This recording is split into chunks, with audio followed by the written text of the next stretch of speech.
Spain just did something no team has managed all tournament. They won. Without giving FIFA a single problem. No controversial penalty. No 7-minute VAR review. No federation demanding answers.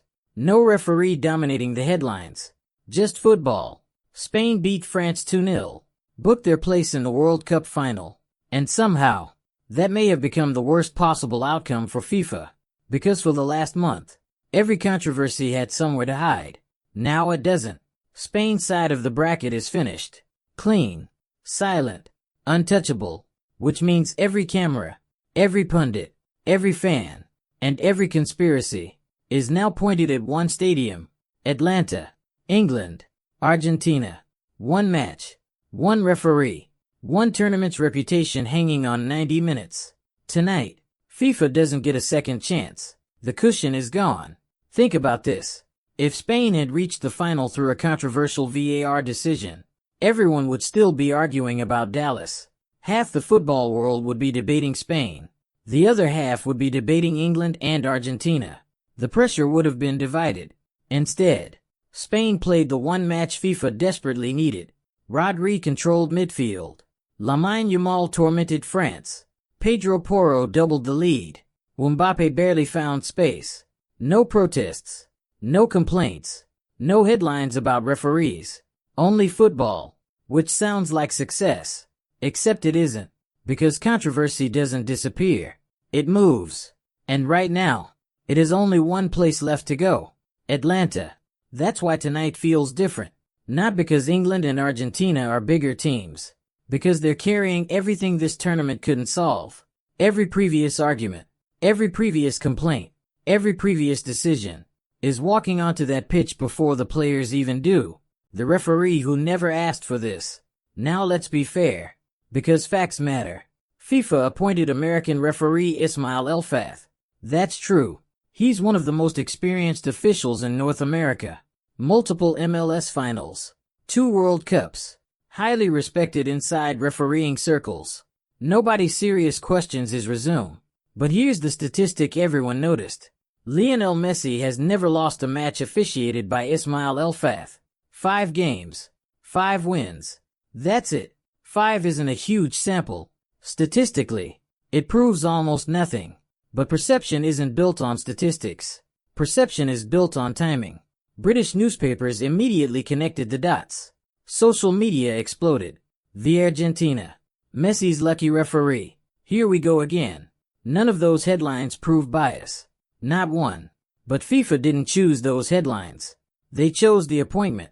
And after everything that's already happened this summer, that decision landed like gasoline on a fire. Because nobody is judging Elfath in isolation anymore. They're judging him through the lens of everything that came before. The tournament that never stopped arguing. Remember Germany. Jonathan Tah thought he'd scored one of the greatest winners of the tournament. Extra time.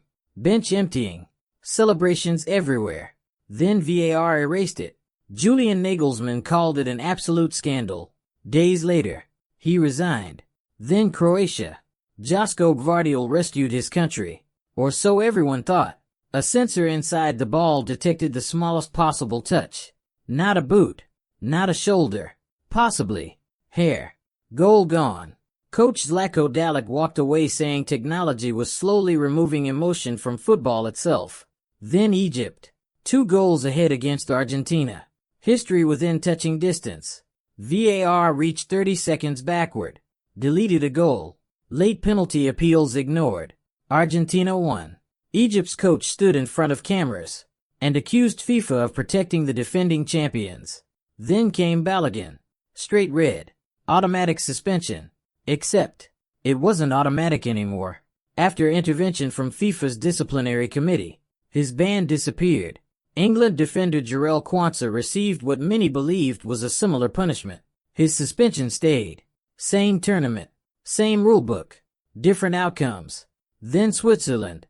Briel Embolo sent off after VAR changed not only the card, but the entire decision. Former FIFA referee Christina Unkel warned football was drifting into what she called re-refereeing. Changing football itself. Not simply correcting mistakes. 1 incident? People move on. 2.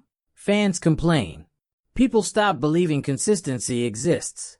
That's the tournament Atlanta inherited. Why this match feels different. Here's what's fascinating. England have benefited from controversial moments too. Against Norway, Jude Bellingham's equalizer came after debate over whether the ball touched an overhead camera cable. Norway insisted it changed the flight. FIFA released censor data saying otherwise. Argument never ended. Argentina have their own examples. Switzerland, Briel Embolo, mistaken identity, simulation, second yellow, red card, again, technically explainable, emotionally, far more complicated. That's why tonight feels impossible, because whichever team wins, half the football world already expects controversy. Nobody's waiting to judge the decisions. Most people already think they know what those decisions will be. And that's a dangerous place for any tournament to reach. FIFA's bigger problem. Now step away from football for a second. Because football isn't the only story anymore. Reports in both American and Argentine media say the FBI has opened preliminary inquiries involving financial activity connected to the Argentine Football Association. Important clarification. No match-fixing allegations. No criminal charges. No suggestion Argentina's players have done anything wrong. Those distinctions matter. But perception matters too. At the same time, Argentina requested permission to wear navy blue instead of their traditional striped shirt. FIFA approved it. Officially, broadcast contrast. Unofficially, Argentine media immediately pointed out something else. 1986, 1987. The two most famous wins over England. Both wearing navy blue. Superstition? Probably. Headline? Absolutely. Then security. More officers than any previous match. Separate entrances. Federal agencies coordinating. Because England versus Argentina has never just been football. The Falklands. History. Politics. National identity. Everything gets dragged into this rivalry. And FIFA knows that. Which makes tonight's margin for error almost zero. So here we are. Spain reached the World Cup final without giving FIFA anything to explain. Ironically, that may have made FIFA's job even harder. Because now, there's nowhere left for the pressure to go. One referee, one semifinal, one stadium, one final ticket remaining. Let's be absolutely clear. There is no evidence this World Cup has been fixed. None. Every controversial decision has a rulebook explanation.